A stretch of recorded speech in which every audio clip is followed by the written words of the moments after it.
हमारे साथ रोविंदर सचदेव, विदेश मामलों के जानकार हैं, वो हमारे साथ जुड़ चुके हैं। बहुत बहुत स्वागत है रोविंदर जी आपका। Major general, retired major general A K. Shivaji हमारे साथ जुड़ चुके हैं, डिफेंस एक्सपर्ट है, बहुत बहुत स्वागत है आपका। Retired major general V K. Datta ji हमारे साथ जुड़ चुके हैं, डिफेंस एक्सपर्ट है, आपका भी बहुत बहुत स्वागत है। और वहीं retired major general Sanjay Meston ji भी हमारे साथ जुड़ चुके हैं, डिफेंस एक्सपर्ट है, आपका भी बहुत बहुत स्वागत है। सबसे पहले रोविंदर जी आपके पास हम आते हुए, ये जो तू मैं वाली स्थिति हुई, मतलब ट्रंप की तरफ से जहां समझाने की कोशिश थी, उन्होंने ये कहा था कि देखिए युद्ध हम बंद करवा देंगे, और कोशिश में एक पहल, एक कदम आगे बढ़ाते हुए, एक स्टेप आगे बढ़ाते हुए, लेकिन जिस तरह से पलटवार यहां पर जेलेंस्की की तरफ से किया गया, क्या देख रहे हैं आगे आने वाले जो दिन हैं वो क्या होंगे? Thank you very much, pleasure आपके साथ and all the esteemed generals, you know definitely इस आने वाले दिन भी कुछ इसी तरह के रहेंगे, परंतु सब चीजों को अलग रखिए। मेरे ये विचार है 3 चीजों को लेके जी। पहला मेरा विचार है ये मीटिंग होनी ही नहीं चाहिए थी, मैं कहूंगा क्यों। दूसरा मेरा विचार है व्हाइट हाउस की जो कम्युनिकेशन स्ट्रैटेजी थी वो गलत थी।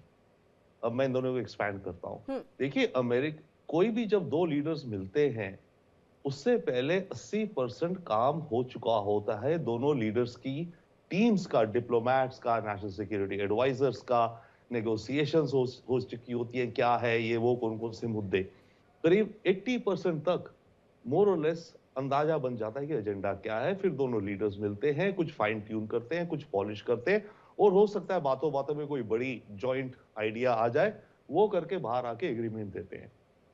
अब अमेरिकन डिप्लोमेसी, और इसमें मेरे ख्याल से फॉल्ट लाई करती है अमेरिकन डिप्लोमेसी में। अमेरिकन इंटरलॉक्यूटर्स को पता है क्लियरली कि यूक्रेन और जेलेंस्की की क्या विचार है, उनकी क्या पोजीशन है। उन्हें यह भी पता है कि उनकी अपनी, यानी कि उनके प्रेसिडेंट की क्या पोजीशन है। तो इन्हें ये होमवर्क पहले करना चाहिए था कि दोनों सेम पेज पे आ जाएं, तब ये मीटिंग हो। तो ये एक मेरे ख्याल से बहुत बड़ा गैप, मिस स्टेप है।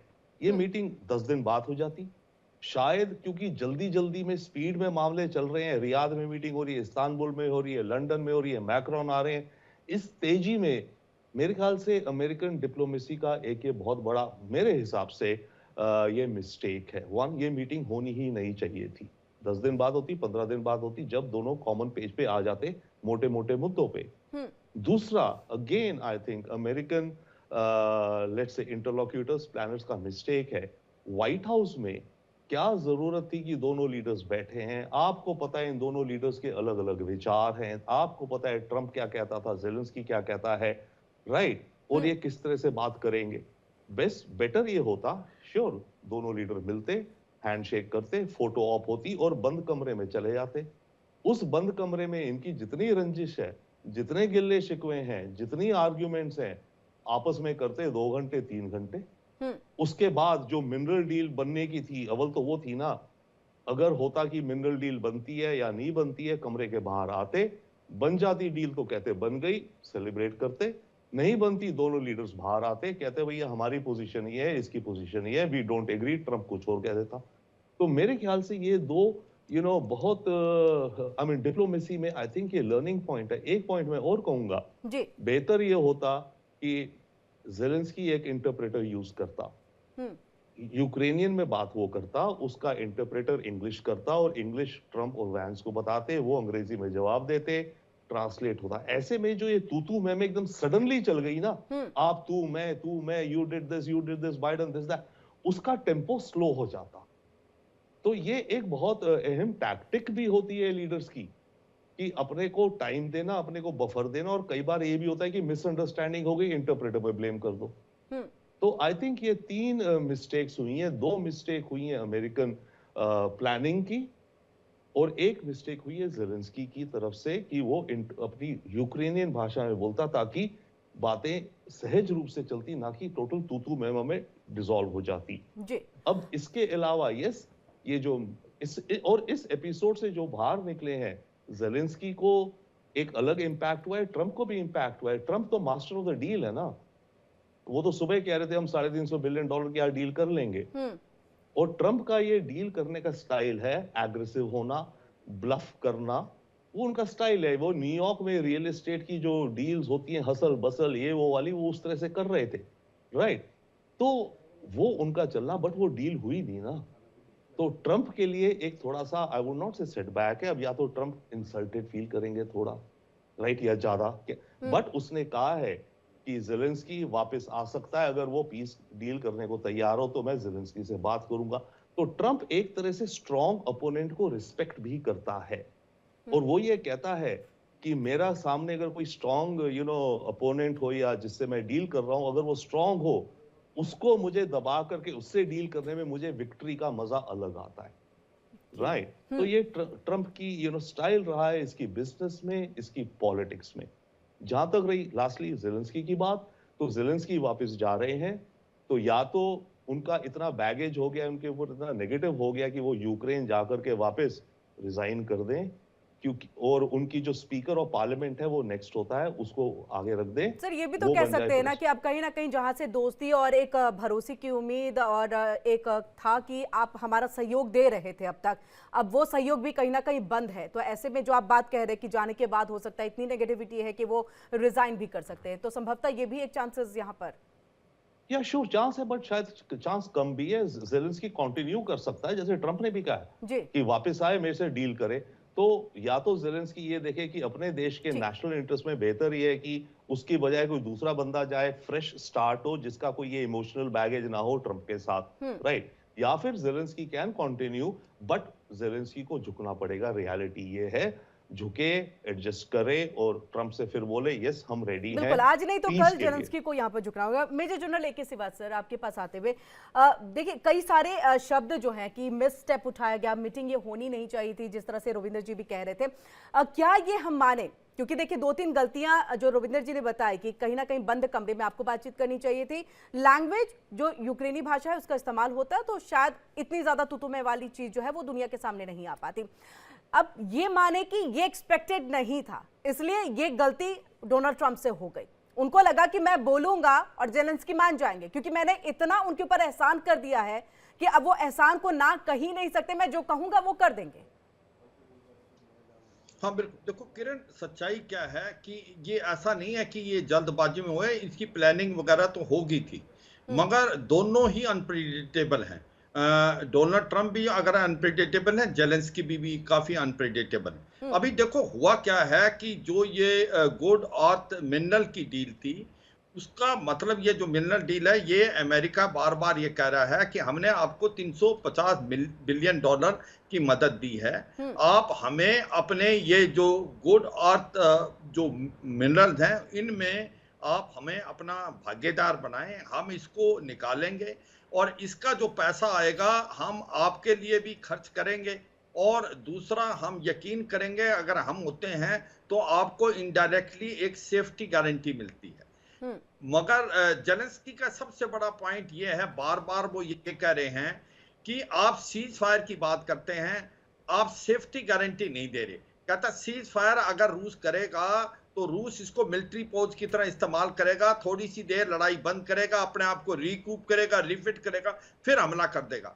आप हमें एक प्रकार से सिक्योरिटी की गारंटी दें कि आने वाले टाइम में अगर रूस हमला करता है तो अमेरिका साथ खड़ा होगा। तो ये जो पॉइंट है, ये एक बोन ऑफ कंटेंशन चला हुआ था बेसिकली यूक्रेन और अमेरिका के बीच में।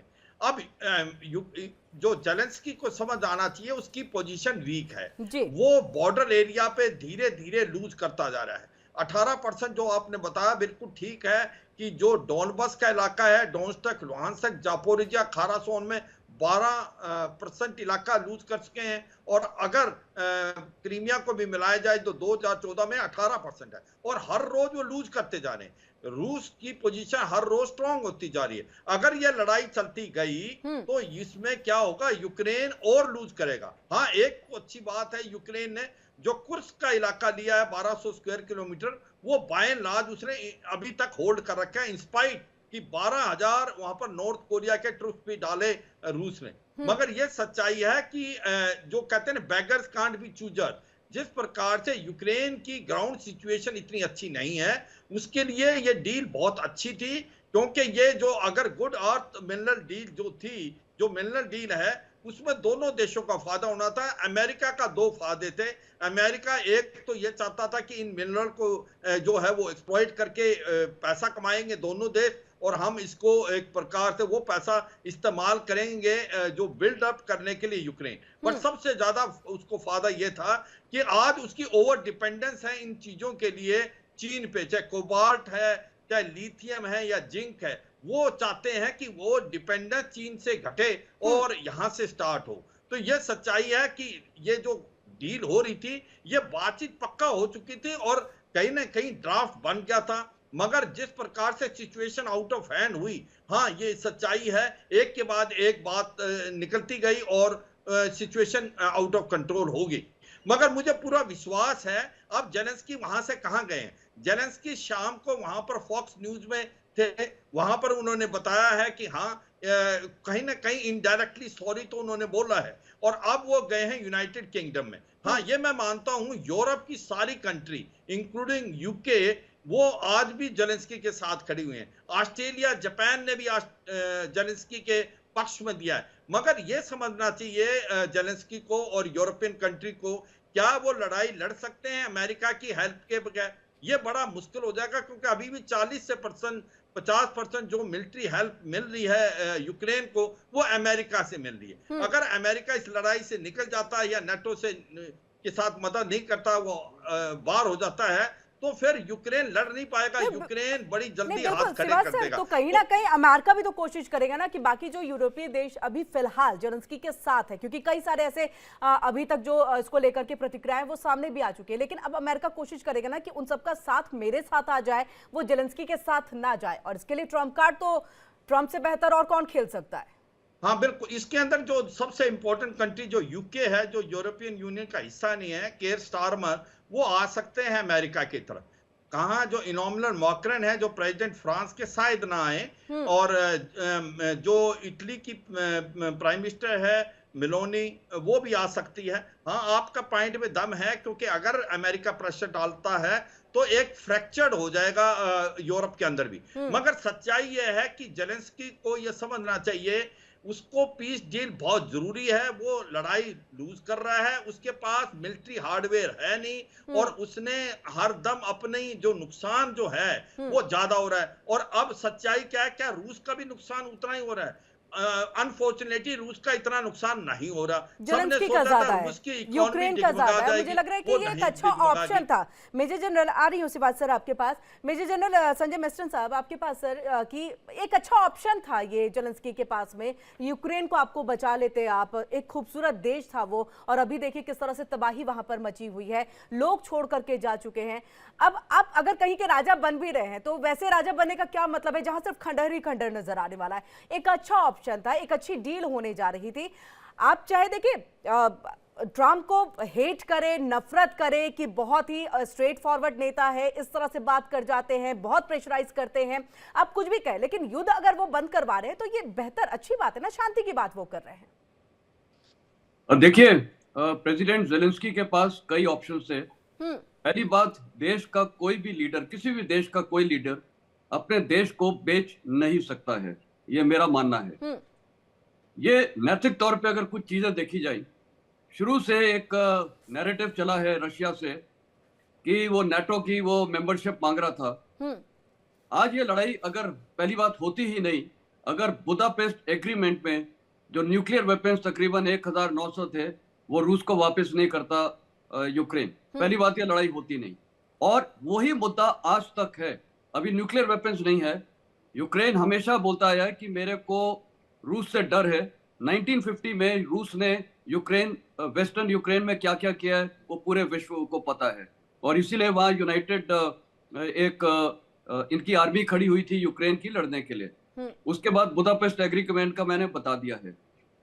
सवाल ये उठता है कि ये लड़ाई अगर नहीं होती तो उसी के लिए उन्होंने आज सिक्योरिटी गारंटी, वो उनकी शुरू से यही मांग है, क्योंकि उनको थ्रेट है, और उन्हीं को नहीं, अमेरिका को थ्रेट नहीं है रूस से, पूरे यूरोप को थ्रेट है।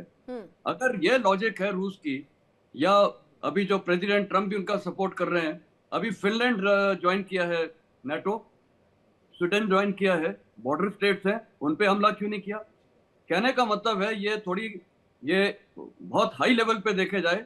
और आज अगर आप पुतिन को भी देखिए, इस यूनाइटेड यूएसएसआर को तोड़ा किस कंट्री ने है? एक ही देश ने तोड़ा है, वो है अमेरिका।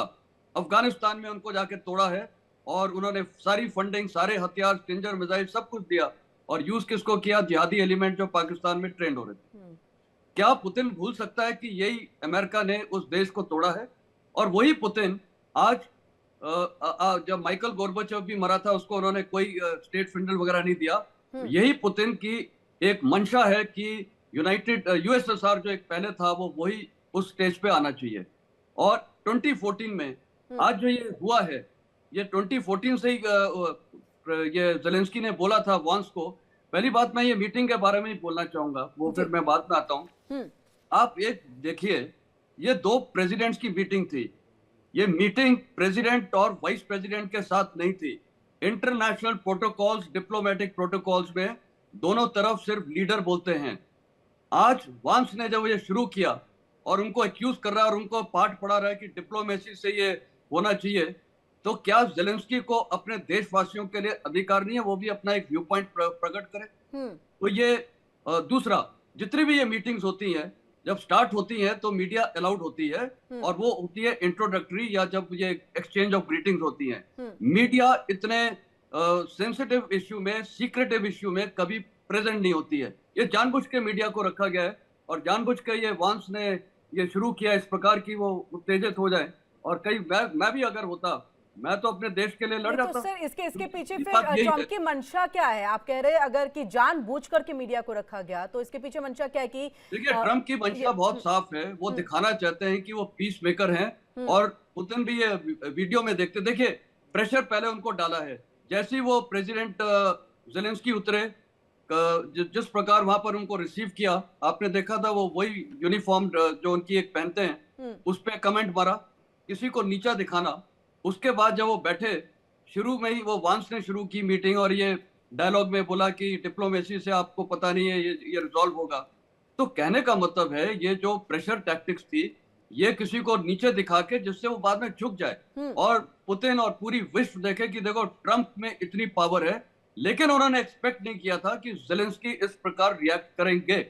और जो ज़ेलेंस्की का रिएक्शन है, क्या उनको अपना पलड़ा रखने का कोई वजह ही नहीं है? ये तो ऐसी कोई डिप्लोमेसी नहीं होती है। और इसीलिए जिस प्रकार रॉबिन जी ने भी बोला है, हमेशा ये मीटिंग सेंसिटिव होती हैं, ये क्लोज डोर्स में की जाती हैं, वर्ल्ड को प्रचार करके नहीं की जाती हैं। अब जहां तक ज़ेलेंस्की का सवाल है, देखिए, उन्होंने मेरे ख्याल तो एक अच्छा कदम दिखाया है और ऑस्ट्रेलिया हो, जापान हो, पूरा यूरोप उनके साथ खड़ा है। अभी स्टेज ये आने वाली है कि क्या पुतिन कभी अमेरिका का साथ देंगे? इसका जवाब है नहीं। पुतिन कभी अमेरिका का वो नहीं देंगे। वो तो उसको बस, उनको तो सबसे अच्छी चीज आज हो गई है, प्लेटर में मिल गई है कि नाटो बिल्कुल टूट चुका है। तो कहने का मतलब है यूरोप का भी रिवाइवल होगा। हो सकता है ये नाटो से ये निकल जाए और एक नया यूरोपियन फोर्स खड़ी हो। और ये जो अभी यूके ने भी डिफेंस बजट बढ़ाया 2.3% से 2.5% कर दिया जीडीपी का जी। उन्होंने यहाँ तक बोला we are ready to deploy forces. Solution निकलेगा, कोई दूसरे तरीके से निकलेगा, लेकिन कोई देश का सौदा नहीं कर सकता है। आज किसी भी देश को किसी अधिकार नहीं है बोलने का कि आप नाटो नहीं ज्वाइन करेंगे, सबकी मर्जी है। आज भारत को ले क्या चीन बोल सकता है क्वाड में ज्वाइन नहीं करेंगे? कल क्वाड अगर मिलिट्री लेवल पे हो जाए तो क्या चीन बोलेगा हम हमला करेंगे, हमारे लिए थ्रेट है? ये ऐसे नहीं होता है। हर देश को अधिकार है किसी भी अलायंस में ज्वाइन करने का, कुछ भी करने का। ये टारगेट सिर्फ यूक्रेन को किया गया और उन्होंने पहला मोरा बड़ा चुना। कारण ये था कि सारे डर जाएंगे। ये तो मिसफायर हो गया उनका। जब उनका पहला हमला शुरू हुआ था, मल्टी डायरेक्शनल अटैक थे कीव में, बेलारूस, हर जगह से हुआ था। ये कारण ये था कि उसने एक्सपेक्ट किया था ये कीव कोलैप्स हो जाएगा, ये प्रेसिडेंट पुतिन को, ये ज़ेलेंस्की कोलैप्स हो जाएगा। 3 साल तक एक देश लड़ चुका है और अभी भी लड़ा है। ये बड़ी बात है। लेकिन बड़ा सपोर्ट तो सर यहाँ हम देख रहे हैं कि अमेरिका की तरफ से, मतलब अगर 40 to 50% उन्हीं की तरफ से हथियार मिल रहे हैं, जिसकी बात देखिए ट्रम्प कर भी रहे हैं और खुलेआम कह भी रहे हैं कि आप इस तरह से लड़ाई लड़ भी नहीं सकते थे क्योंकि सारी के सारे हथियार जो है कहीं ना कहीं हमारे तरफ से जा रहे हैं। ऐसे में हमारे साथ, मैं आगे बढ़ते हुए, हमारे साथ रिटायर्ड एयर मार्शल है ओपी तिवारी जी, वो भी जुड़ चुके हैं। आपका भी बहुत बहुत स्वागत है सर। तिवारी सर, आपके पास हम लौटेंगे, लेकिन उससे पहले मेजर जनरल हम दत्ता सर के पास चलते हैं। दत्ता सर, आपसे हम थोड़ा समझना चाहेंगे, क्योंकि देखिए पीस सिर्फ दिखाने की कोशिश हो रही है, जिस तरह से अभी संजय सर ने भी कहा कि देखिए पीस सिर्फ दिखाने की कोशिश हो रही है कि ट्रम्प कितने पीसफुल है, कितना शांति चाहते हैं पूरी दुनिया के अंदर में। लेकिन हमने देखा है, हम अगर इतिहास पे जाएं, हमने हिस्ट्री देखी है उनकी कि देखिए इन्हीं हथियारों को बेच करके, चाहे लड़ाई वो दो देशों के बीच में कराना हो, देश को तोड़ करके कराना हो, हथियारों के बल पे ही अपनी अर्थव्यवस्था को हमेशा अमेरिका जो है वो बढ़ाता रहा है।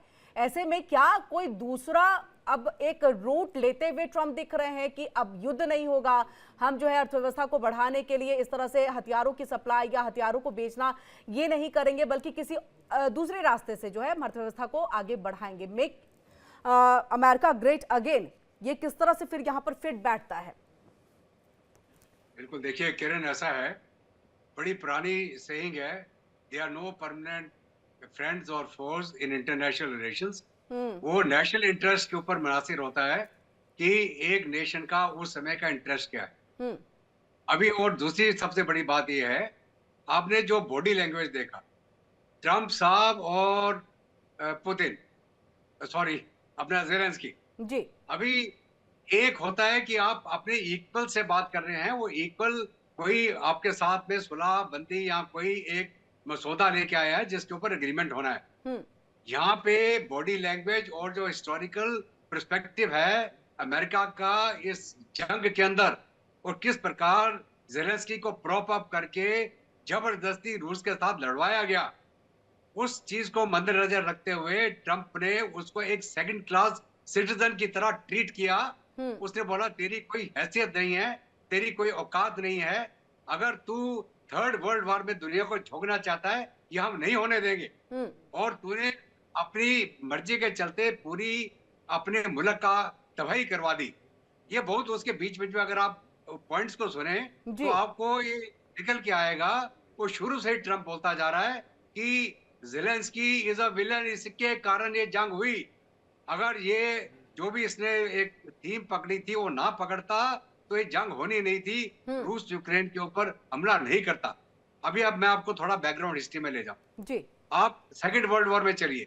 सेकेंड वर्ल्ड वॉर में जब जर्मनी ने यूरोप के ऊपर कब्जा करना शुरू किया और बाद में फाइनली वो इंग्लैंड के ऊपर हमला शुरू कर दिया, और तब वहां से जो प्रधानमंत्री थे यूके के, वो भाग के गए अमेरिका मदद मांगने अमेरिका से कि हमारी मदद करें। और उसके अंदर जो मीटिंग हुई और जो समझौता हुआ, उसके बाद जो अमेरिकन फोर्सेस हैं वो द्वितीय विश्व युद्ध में यूरोप को लिबरेट करने के लिए और इंग्लैंड को बचाने के लिए वो जंग में कूदी, और उन्होंने आस्ते आस्ते लड़ाई के अंदर जर्मनी को धक्का मारते मारते फाइनली एक तरफ से जो अमेरिकन और ये अलाइड्स और दूसरी तरफ से जो रशियन ट्रूप्स थे, उन्होंने इसको जर्मनी को फाइनली उनको डिफीट करके उनके घुटने टिका दी। तो अगर अमेरिका सेकेंड वर्ल्ड वॉर में नहीं कूदता तो आज के दिन में यूरोप और इंग्लैंड का नक्शा शायद अलग होता और जर्मनी का एक और रुतबा होता। तो ये तो होगी हिस्टोरिकल पर्सपेक्टिव। अभी आप चले साहब, पुतिन ने क्या बोला था इसको ज़ेलेंस्की को कि जनाब आप ज्वाइन मत करिए नाटो, आप डोनबास लुहांस्क को भूल जाइए, रशियन स्पीकिंग एरिया है, इनको आजादी दे दीजिए और क्रीमिया हम आपको वापस नहीं करेंगे, हमें कुछ नहीं करना है, आप अपना जिंदगी जिए, जो मर्जी करें। उस समय ये बाइडेन साहब ने इसको प्रॉप अप किया ज़ेलेंस्की को और बोला बेटा तू भिड़ जा और हम तेरे पीछे खड़े हैं। और वही नहीं, जो डेमोक्रेट्स है अमेरिका के, जो डीप स्टेट की हम बात करें, तो इसको भी किसने खड़ा किया था ज़ेलेंस्की को? ये एक जो मतलब विलियन, सॉरी विलियन क्या मतलब, वो कॉमेडियन को खड़ा किया उन्होंने, प्रेसिडेंट बना दिया यूक्रेन का। और उसके बाद में ये जब प्रेसिडेंट बना, डोनबास लुहांस्क में इनकी जो अज़ोव बटालियन, जिनको ये नाजी बोला करते थे रशियंस, उन्होंने अत्याचार करना शुरू कर दिया रशियन स्पीकिंग पब्लिक के ऊपर। ये इसके ऊपर वार्निंग देते रहे इनको, भाई मत करो तुम ये अत्याचार मत करो। अगर आप वो हिस्ट्री देखें ना उस समय की कि क्या अत्याचार करे यूक्रेनियन फोर्सेस ने डोनबास लुहांस्क में। अभी उसके बाद जब रशिया ने वार्निंग दे दी कि आप नाटो नहीं ज्वाइन करेंगे, और उन्होंने ये भी बोला कि साहब संजय सर कह रहे हैं ना कि कोई भी देश की अपना एक अधिकार होता है वो किस चीज को ज्वाइन करे नहीं करे। मैं बता रहा हूं आपको जी, अभी नाटो का क्या रुतबा है और क्या जरूरत है। जब वार्सो पैक्ट था, जब सोवियत यूनियन था, वार्सो पैक्ट कंट्रीज थे और उसको मुकाबला करने के लिए नेटो का एक अलायंस बना। अभी जब आपने सोवियत यूनियन को तोड़ दिया, वार्सो पैक्ट खत्म हो गया और आप लगातार फिर नेटो बढ़ाई जा रहे हैं, किसके खिलाफ? रशिया के खिलाफ। जो रशियन चाहेंगे कि उनके दरवाजे के ऊपर न्यूक्लियर वेपन डिप्लॉय हो जाए? बिल्कुल नहीं चाहेंगे। और ये बात पुतिन ने बिल्कुल क्लियर करी थी।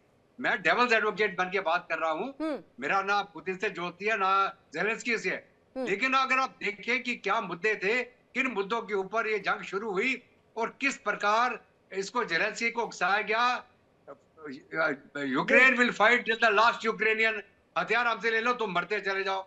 यूक्रेन की तबाही हो गई, आप मान के चलिए। अभी आप देखें बिल्कुल, जब अमेरिका की तो हिस्ट्री यही रही है सर कि हमेशा अफगानिस्तान में भी कहीं ना कहीं उन्होंने इसी तरह से दगा दिया, आज यूक्रेन में भी। जी, ट्रंप ने जब इलेक्शन लड़ी, हाँ, उसने ये बोला कि मैं डीप स्टेट के जितने कारनामे इनको बंद करूंगा और मेक अमेरिका ग्रेट तो अलग बात है, और मैं जंग हर एक जगह पे बंद कराऊंगा, ये उसने बोला था। और इसके पहले भी जब ये बातचीत हुई है, चाहे वो सऊदी अरब में हुई हो, मिलान में हुई हो, उससे पहले स्विट्जरलैंड में भी एक इनकी मीटिंग हो चुकी है, किसकी? रशियंस और अमेरिकन की, कि किस प्रकार इस जंग को खत्म किया जाएगा। उसके अंदर ज़ेलेंस्की को इन्वॉल्व नहीं किया गया था। क्यों नहीं किया गया था? अमेरिका को पता है हमारा पपेट है, हम जो बोलेंगे वहां साइन करेगा ये। ठीक है। खैर, अभी ये तो बात होगी अलग। अभी आगे अगर हम डिप्लोमेसी की बात करें, रोबिन साहब ने बहुत अच्छी बात बोली, जब डिप्लोमेसी होती है, मुद्दे पहले से रिजॉल्व होते हैं, एडवाइजर लोग मिलते हैं, एक मसौदा बनता है, उसके बाद फाइनल जो बातचीत होती है, हैंडशेक होता है और मसौदा साइड हो जाता है। तो वो डिप्लोमेसी इस हालत में नहीं है। अमेरिका इसके साथ में कोई डिप्लोमेसी नहीं कर रहा है। वो as far as America is concerned, Ukraine उसका पपेट है, और ये जो ज़ेलेंस्की है उसके द्वारा पैदा किया एक आदमी है जो वहां बिठाया गया, जिसने अपना देश तबाह करा लिया डेमोक्रेटिक गवर्नमेंट के चलते। ठीक है सर, आपको नूलन ठीक है डॉलैंड सर, का मैं भी आपके पता पास वापस होगा। लौटती हूँ सर, वापस आती हूँ दत्ता सर आपके पास। Air marshal OP Tiwari ji का रुख करूंगी। सर, आपसे इस बात को, देखिए जो कह रहे हैं कि ज़ेलेंस्की पपेट, यूक्रेन को पपेट बनाने की एक कोशिश अमेरिका की, देखिए लेकिन जिस तरह से तेज तरार तरीके से ज़ेलेंस्की ने यहाँ पर जवाब दे दिया है, इसकी एक्सपेक्टेशन जो है वो ट्रंप ने रखी नहीं होगी, और यही बड़ी वजह है कि कहीं ना कहीं अभी तिलमिलाए से होंगे ट्रंप। आपसे हम थोड़ा समझना चाहेंगे कि क्या अब ज़ेलेंस्की से दूरी अगर हो गई है ट्रंप की, अमेरिका की यूक्रेन के साथ, तो क्या पुतिन के नजदीक भी जा सकते हैं? दोनों की बातचीत भी हो सकती है? क्या बेहतर रिश्ते हो सकते हैं आने वाले दिनों में? जैसा देखिए सभी कह भी रहे हैं कि अगर हम इसको देखें इंटरनेशनल में या फिर कंट्रीज के बीच में जो एक पॉलिटिक्स होती है, इसमें ना कोई दोस्त होता है ना कोई दुश्मन होता है। इस बात से बिल्कुल सहमत हुए। अभी दत्ता साहब जो बता रहे थे, ये पॉइंट बिल्कुल फैक्ट है, and I am fully in agreement with him कि ये जो ज़ेलेंस्की को, जैसे ये पीस की बात 2022 में भी 2 महीने वॉर के बाद हुई थी, लेकिन अमेरिका के कहने पर ये पीस वार्ता आगे नहीं बढ़ी थी और शांति नहीं आई थी। अभी देखिए, इसमें 2 पहलू भी हो सकते हैं। एक पहलू तो हो सकता है कि ट्रंप ही थोड़ा टाइम बाय करना चाहते हो, क्योंकि पहले उन्होंने कहा था कि 24 घंटे के अंदर बंद कर दूंगा, फिर कहा कि 1 हफ्ते बाद बंद कर दूंगा। अब इस एपिसोड से हो सकता है कि इनको कुछ समय चाहिए, कुछ और डिसीजन लेने होंगे, तो ये एपिसोड इस तरीके से भी क्रिएट किया जा सकता था, स्टेज मैनेज भी हो सकता है। जहां तक ज़ेलेंस्की का सवाल है, Zelensky has nothing to lose. Zelensky को कुछ नुकसान नहीं होने वाला था। ज़ेलेंस्की इतिहास में अमर होना चाहते हैं, इसलिए इन्होंने ये डिसीजन लिया और जो इस तरह से वॉक ऑफ किया। इस वॉक ऑफ करने से यूक्रेन का ही नुकसान होगा। यूक्रेन के पास रिसोर्सेज हैं, लेकिन इनके पास पैसे नहीं है, इतने पैसे नहीं होंगे उस रिसोर्स को ये माइन कर सके और पैसा जनरेट करके यूक्रेन को डेवलप कर सके। जहां तक अमेरिका का सवाल है, 500 बिलियन की सपोर्ट दी हुई है, तो 500 बिलियन अमेरिका तो यूक्रेन से वसूलेगा ही। इवन बाइडेन होते तो भी वसूलते, अमेरिका तो ऐसे कुछ छोड़ता नहीं है। ये तो लेना ही था। इसी चक्कर में इनको ये जो रेयर अर्थ है, रेयर अर्थ की माइनिंग है, जो उनकी रिक्वायरमेंट आजकल किस में है? देखिए, डिफेंस में है, मिसाइल्स में है, एरो इंजन्स में है, इलेक्ट्रॉनिक्स में है, सोलर एनर्जी में है। अब ये रेयर अर्थ की माइनिंग 60% माइनिंग चाइना के अंडर हो रही है, और उसके बाद नेक्स्ट जो रशिया और यूक्रेन के पास है। तो ये एक यूक्रेन जो है अमेरिका के लिए एक बहुत महत्वपूर्ण चीज है, और उसको यहाँ पर लिथियम जितने 17 रेयर मिनरल्स हैं और उनको निकालना उसके मतलब की बात है। लेकिन ये यूक्रेन के पास है, लेकिन इसमें खर्चा इतना है कि यूक्रेन का बस का नहीं है। तो डील तो यही साइन होनी थी कि ये जो हम माइन करेंगे, जो खर्चा होगा 50% बाहर वाले देंगे, 50% यूक्रेन को जो प्रॉफिट मिलेगा उससे यूक्रेन बिल्डअप हो जाएगा। ये यूक्रेन को बिल्डअप करने का एक अच्छा मौका था, जिसको ज़ेलेंस्की ने अपने फायदे के लिए, इतिहास में एक अपना नाम लगाने के लिए उन्होंने गवा दिया। लेकिन समय की बात है। अभी देखिए, यूक्रेन की ज़ेलेंस्की की पॉपुलैरिटी यूक्रेन के अंदर कितने हैं? एक मैं स्टडी पढ़ रहा था, उसमें 10 या 15% भी नहीं है। ये वॉर की सिचुएशन में चल रहा है, यूक्रेन की लोग नहीं चाहते कि यूक्रेन में जेलेंस्की चलता रहे। अब देखिए, जिससे रशिया का जो पोर्शन, रशिया ने जो ऑक्यूपाई किया हुआ है, वहां के जो लोग थे वो जाके रशिया में जाके काम करते थे और इनकी फैमिली का काम चलता था, इकोनॉमिक डेवलपमेंट चलता था और लोग सर्वाइव कर रहे थे। वो उनका काम बिल्कुल बंद हो गया। 30% लोग गायब हो गए, वहां से बाहर डिस्टेबलाइज हो गए और सारा इंफ्रास्ट्रक्चर जितना भी था, जो भी पिन पॉइंट बॉम्बिंग या पिन पॉइंट डिस्ट्रक्शन जो ये जेलेंस्की कर रहे थे, वो स्टार लिंक की हेल्प से हो रही थी। रशिया को जितना नुकसान हुआ, अमेरिका के इंट के हेल्प से नुकसान कर पाए, नहीं तो रशिया से यूक्रेन किसी लड़ने में सक्षम नहीं था, बिकॉज प्रिसाइज इंटेलिजेंस मिलती थी अमेरिकन इंटेलिजेंस कंपनी से, जिससे उनको थोड़ा बहुत ये टक्कर दे पा रहे थे।